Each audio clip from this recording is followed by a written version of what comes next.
अस्सलाम वालेकुम जी, कैसे हैं आप सब? आई होप सो बिल्कुल ठीक ठाक होंगे। मैं भी बिल्कुल ठीक ठाक हूँ, आप लोगों की दुआओं से और अल्लाह पाक के रहम व करम से जनाब।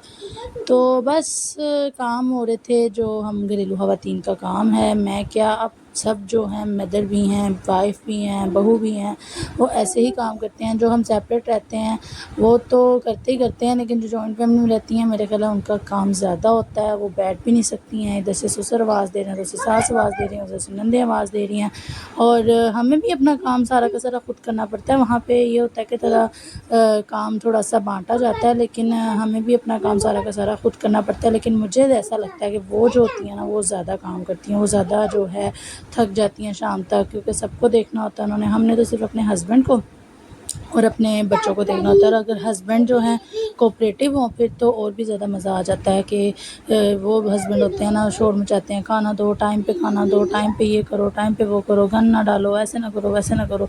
तो ऐसे ना हो तो फिर तो वैसे ही ज़िंदगी जीने का बड़ा मज़ा आ जाता है। मेरे जो हस्बैंड हैं वो बिल्कुल ऐसे ही हैं, तो कोऑपरेटिव है। अगर खाना मांग भी लें, ना पका हो, तो वो घंटा, डेढ़ घंटा, 2 घंटे भी वेट करना पड़े तो वो कर लेते हैं। वो शोर नहीं मचाते कि जल्दी करो, ये करो, वो करो।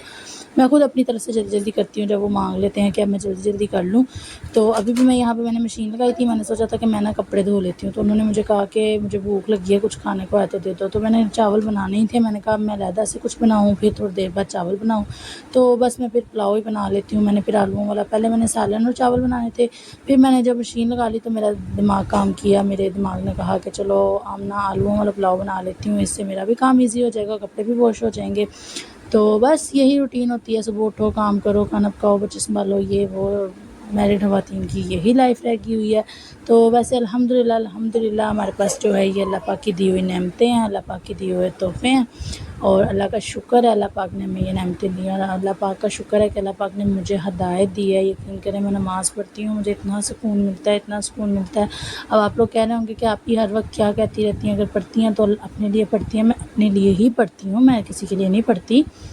दुआ सबके लिए करती हूँ, इंसान ने अपने लिए नमाज़ पढ़नी होती है। लेकिन आपको बताना चाहिए, आपकी वजह से कोई भी सीधे राह पर चल जाए, आपकी वजह से कोई एक बंदा भी नमाज़ पढ़ने लग जाए, तो सोचें आपको कितना सवाब मिलता होगा। तो मेरी नमाज़ तो कबूल होती ही होगी, तो जो बंदा मेरी वजह से मेरी बातें सुन के पढ़ता होगा, उसकी कितनी दुआएं कबूल होती होंगी, और उसकी वजह से मेरी कितनी कबूल होती होंगी। तो जनाब, इस वजह से मैं आप लोगों के साथ शेयर करती हूँ कि नमाज़ पढ़ा करें, कुरान पढ़ा करें, दिल को बड़ा सुकून मिलता है। जिसके पास मतलब एक्सपीरियंस होना किसी चीज़ का, मतलब उसने आजमाया हो, तो वो किसी के साथ ज़रूर शेयर करता है कि इसका क्या रिव्यू है। तो नमाज़ तो खैर हर मुसलमान को पता है कि उसका क्या रिव्यू है, उसको पढ़ने से कितना दिली सुकून मिलता है। हर काम, हर मसले का हल नमाज है।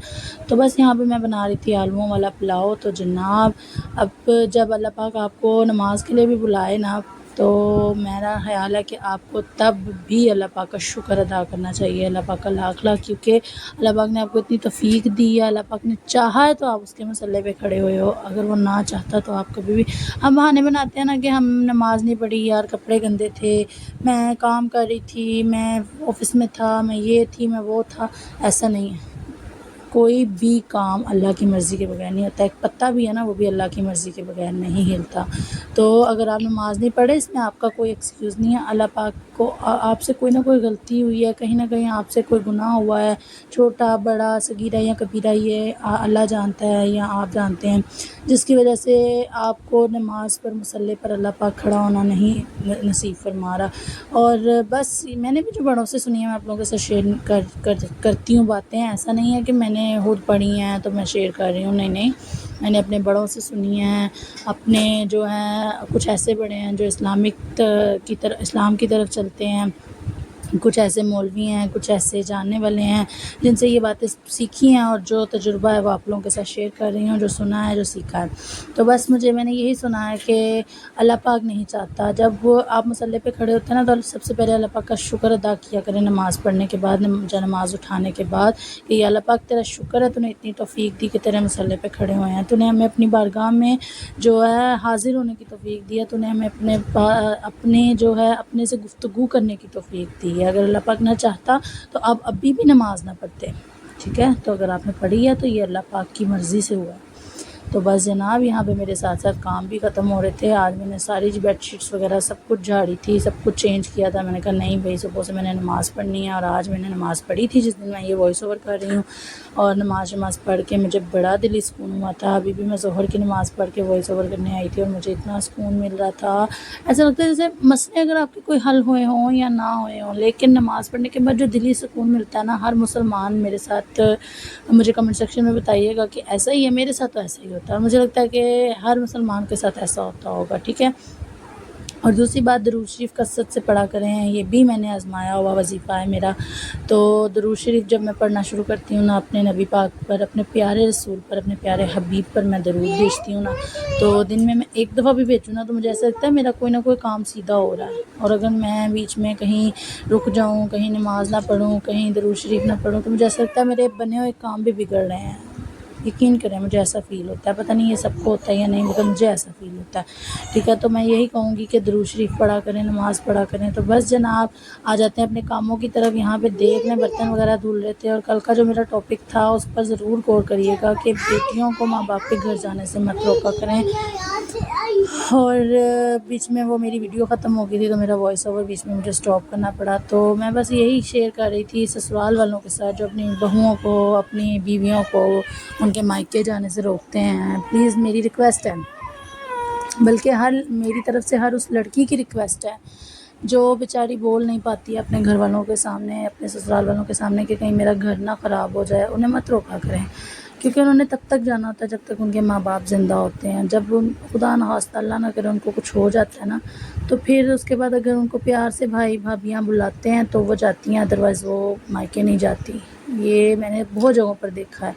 اگر فون آتا ہے بھابھی کا, بھائی کا آ بھی جائے نا, تو اگر بھابھی کا کال آئے تو پھر نندیں جاتی ہیں کہ کہیں ہماری بھابھی کا موڈ نہ خراب ہو جائے, کہیں ہماری وجہ سے ان کے گھر میں کوئی لڑائی جھگڑا نہ پڑ جائے.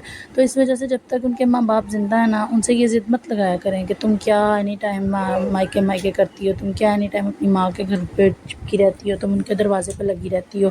اور ان بہن بھائیوں سے, ان ماں باپ سے بھی یہی گزارش ہے کہ وہ تنگ مت پڑا کریں شادی شدہ بیٹیوں سے, کیونکہ ان کا آپ کا گھر ہی ان کا ٹھکانہ ہوتا ہے. جو کسی رشتہ دار سے, کسی ریلیٹیو سے نہیں ملتی نا, ان کا ٹھکانہ جسٹ آپ کا گھر ہوتا ہے. اور اگر وہ آپ کے گھر آتی ہیں نا, تو سمجھے کہ اپنے گھر سے پتہ نہیں کتنے مسئلے مسائل کو دبا کر آپ لوگوں سے ملنے, منہ پہ ہنسی سجا کر آپ لوگوں سے ملنے آتی ہیں.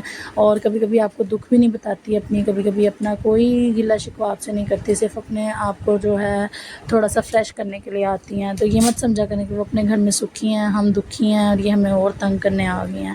نہیں, یہ سوچا کریں کہ ہو سکتا ہے وہ کتنی دکھی ہوگی اپنے گھر میں. ہم لوگ مل جل کر تھوڑا سا ہنس لیتے ہیں, تھوڑا سا پیار سے بات کر لیتے ہیں, فریش ہو جائیں گے ہم بھی اور وہ بھی. لیکن جس کے سر پہ مرد ہے, شوہر ہے, جس کے سر پہ نہیں بھی ہے مشکلات, میں نے بتایا تھا نا کہ اللہ پاک نے ٹینشنیں ہر بندے کو اس کے حساب سے دی ہوئی ہیں. ایک بڑا کوئی بنگلے میں بھی رہ رہا ہے نا, تو اس کے پاس بھی جاؤ گے نا تو اس کے حساب سے, حالانکہ اس کے پاس بڑے بینک بیلنس ہوں گے, سب کچھ ہوگا, لیکن اس کے پاس اس کے حساب سے کوئی ٹینشن, کوئی نہ کوئی ضرور اس کے پاس ٹینشن ہوگی. تو بس میری یہی آپ لوگوں سے اپیل ہے ماں باپ سے کہ اپنی بیٹیوں کو مائکے آنے سے مت روکا کریں, اور جو شوہر بیویاں سسرال والے ہیں وہ اپنی بیویوں کو مائکے جانے سے مت روکا کریں. تو بس جناب یہیں تک تھا آج کا چھوٹا سا ولاگ. پھر ملیں گے ایک نئے ولاگ کے ساتھ. اپنا بہت سارا خیال رکھیے گا, مجھے دعاؤں میں یاد رکھیے گا. اللہ حافظ, بائے.